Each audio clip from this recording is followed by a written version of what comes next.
YouTuber হিসেবে কাজ করার সময় বিভিন্ন জায়গায় ঘুরে বেরিয়েছেন পাক গুপ্তচর বৃত্তির অভিযোগে ধৃত জ্যোতি মালহোত্রা। দেশের বিভিন্ন প্রান্ত এমনকি পাকিস্তান, চীনের মতো দেশেও যাওয়ার পাশাপাশি এই বাংলাতেও এসেছিলেন তিনি। বাংলায় এসে শিলিগুড়ি করিডোরে গিয়েছিলেন জ্যোতি। করোনেশন ব্রিজের ছবিও তুলেছিলেন, এমনকি হাসিমারাতেও গিয়েছিলেন এই পাক গুপ্তচর। মনে রাখতে হবে, এই হাসিমারাতেই রয়েছে বায়ুসেনা ঘাঁটি। জ্যোতির মাধ্যমে খোঁজ খবর নিয়ে তবে কি বাংলার বুকেও কোনো বড়সড় প্ল্যান ছিল পাকিস্তানের? আমি এ বিষয়ে কথা বলেছিলাম প্রাক্তন সেনাকর্তা কর্নেল দীপ্তাংশু চৌধুরীর সঙ্গে। তিনি কি জানিয়েছেন শোনাবো আপনাদের। বাংলায় কি কোনো রকম ভাবে নজর ছিল জ্যোতির, যেটা জানতে পারা যাচ্ছে যে হ্যাঁ ছিল, এবং এখানে কি প্ল্যান ছিল? আমি এই বিষয়টা আরো বিস্তারিত কর্নেল চৌধুরীর কাছ থেকে জানার চেষ্টা করব। দীপ্তাংশুদা, বাংলায় স্পেসিফিক ভাবে বাংলাতেও তো মানে ইস্টার্ন কমান্ড এখানে রয়েছে, এবং এই মুহূর্তে যা সিচুয়েশন শোনা যাচ্ছে যে ইস্টার্ন কমান্ডও তৈরি রয়েছে, যে কোনো রকম সিচুয়েশনের জন্য অ্যাক্টিভ রয়েছে। তো বাংলার থেকে এই জায়গা থেকে কি কি ইনফরমেশন, কি কি ইন্টেল যেগুলো পাকিস্তানকে বা বাংলাদেশকে দিয়ে সাপোর্ট করতে পারবে, কি জানতে পারা যাচ্ছে? দেখুন, জ্যোতির মতন মেয়েরা যখন মুভমেন্ট করে, এটা ওর নিজের মতে মুভমেন্ট করছে না। ওকে হ্যান্ডলার যেরকম ভাবে বলছে সেরকম ভাবে মুভমেন্ট করে। হ্যান্ডলার যদি বলে আপনাকে মণিপুর যেতে হবে, মণিপুর যাবে। আপনাকে চায়না যেতে হবে, চায়না যেতে বাধ্য হবে। এবং এর পুরো খরচাটাই ওর হ্যান্ডলার দেয়। মানে পাকিস্তানের দূতাবাস থেকে যে হ্যান্ডলার কাজ করছিল, সে পুরো এর খরচা পাতি রিসোর্সেস এই দিচ্ছিল।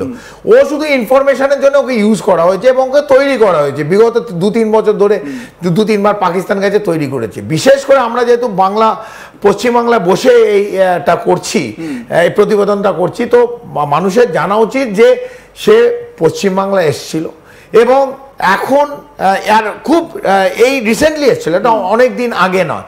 এবং কোথায় কোথায় উনি গেছেন হচ্ছে শিলিগুড়ি করিডোর, যেখানে সবচেয়ে সেন্সিটিভ জায়গা। এই নিয়ে বিভিন্ন জায়গা আমরা কথা বলছি।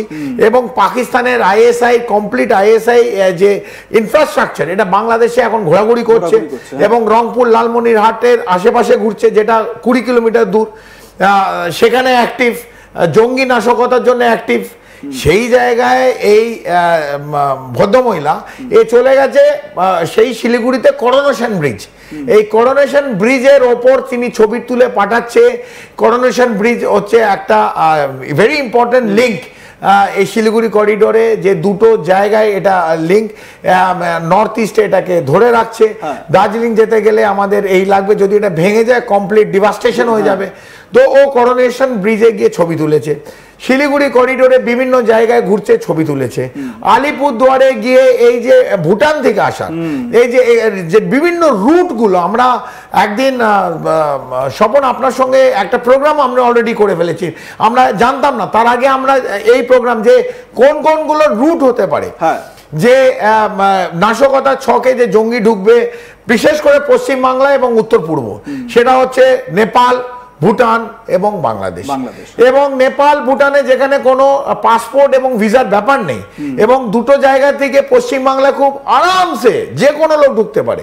কিরম ভাবে ঢুকবে, কোথায় সে থাকবে, কি তার ইনফরমেশন, এগুলো এই জ্যোতির মতন মেয়েরা, জ্যোতির রানী, জ্যোতি মালহোত্রা যাই বলো একে, কিন্তু এই ইনফরমেশনগুলো সময় সময় পৌঁছে দিচ্ছে।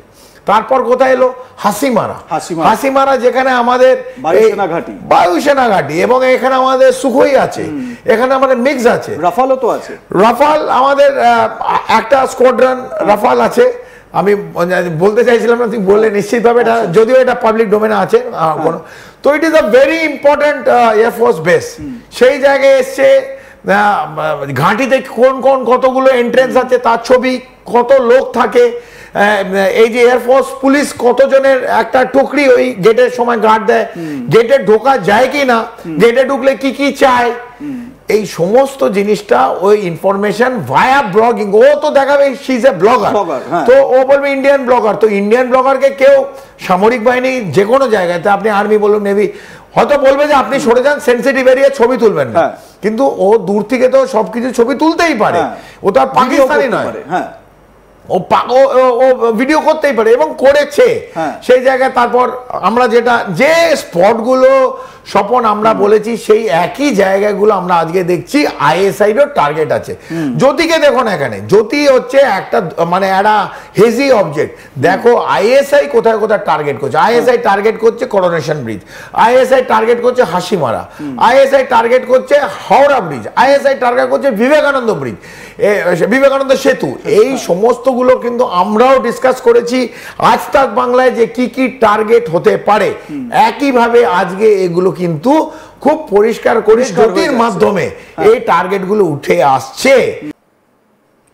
প্রসঙ্গত জ্যোতি মালহোত্রাকে ঘিরে চলেছে তুমুল চর্চা। পাকিস্তানে কার কার সঙ্গে তার যোগাযোগ ছিল, কোন কোন তথ্য তিনি পাচার করেছেন, সেই সমস্ত বিষয়গুলি খতিয়ে দেখছেন তদন্তকারীরা। এরই মধ্যে বড় তথ্য দিল পুলিশ।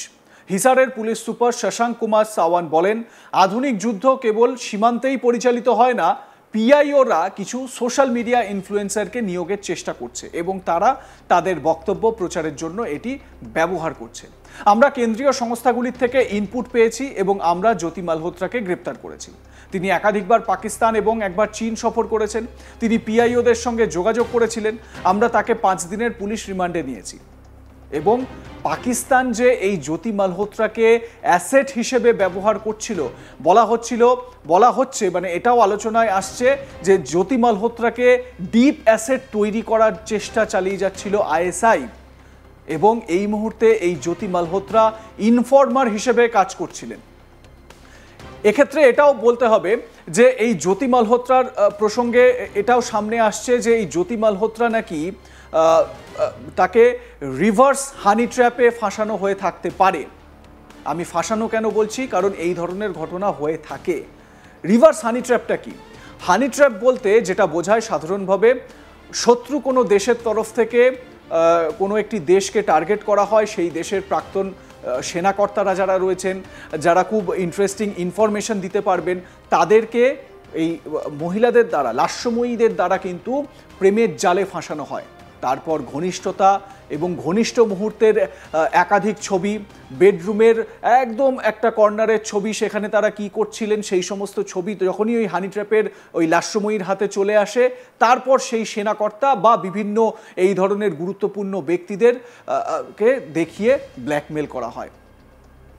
এবারে রিভার্স হানি ট্র্যাপ হচ্ছে গিয়ে ঠিক উল্টোটা, যেটা বলা হচ্ছে যে এই জ্যোতি মালহোত্রার ক্ষেত্রে ঠিক এরকমই হয়েছে। এই যে জ্যোতি যে পিআইওর সঙ্গে যোগাযোগ রাখছিলেন বা রেখে চলেছেন, বলা হচ্ছে যে ভারত পাকিস্তানের যে 4 দিনের কনফ্লিক্ট, সেই সময়ও কিন্তু এই পিআইওর সঙ্গে যোগাযোগ ছিল জ্যোতি মালহোত্রার। এই পিআইওর নাম জানা গেছে দানিশ। সে নিউ দিল্লিতে পাক হাই কমিশনে কর্মরত। যদিও পেহেলগামে আক্রমণের পরপর ভারত যে মেজারগুলো নিয়েছিল তার মধ্যে আপনাদের স্মরণে থাকবে পার্সোনা নন গ্র্যাটা তালিকা তৈরি করা হয়েছিল, মানে অবাঞ্ছিত তালিকা তৈরি করা হয়েছিল। সেই তালিকায় এই দানিশ ছিলেন। এবার জ্যোতি কি কি ইনফরমেশন পাকিস্তানে দিয়েছেন সেটা কিন্তু একটা বড় তদন্তের বিষয়। আপনাদের মতামত কি জানাতে ভুলবেন না। দেখতে থাকুন আজ তাক বাংলা। সাবস্ক্রাইব করুন আমাদের ইউটিউব চ্যানেলটি, বেল আইকন প্রেস করুন নোটিফিকেশন পেতে।